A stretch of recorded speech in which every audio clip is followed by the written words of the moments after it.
Next, let's talk about measurement. This is another core part of DevOps. If you want to improve something, you have to be able to measure it.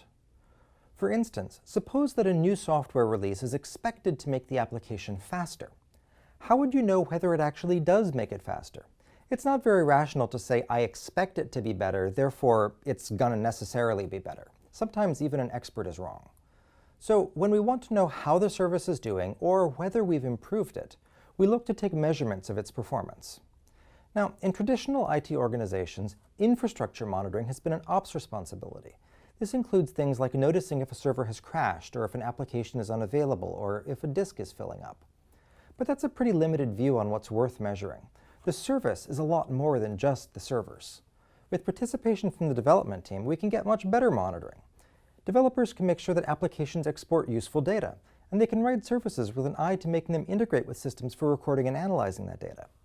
And we can also plug monitoring into the release process. For instance, if a new release causes the software to slow down, maybe we want to roll it back. Or even simpler, if we know that traffic to our service is lowest at a particular time of day, maybe that's the best time to do a release.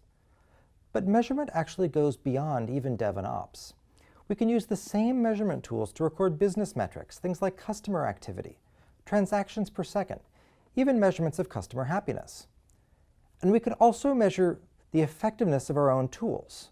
For instance, some dude in a purple t-shirt might tell you that using certain deployment tools will let you do releases a lot faster. But why should you trust that guy?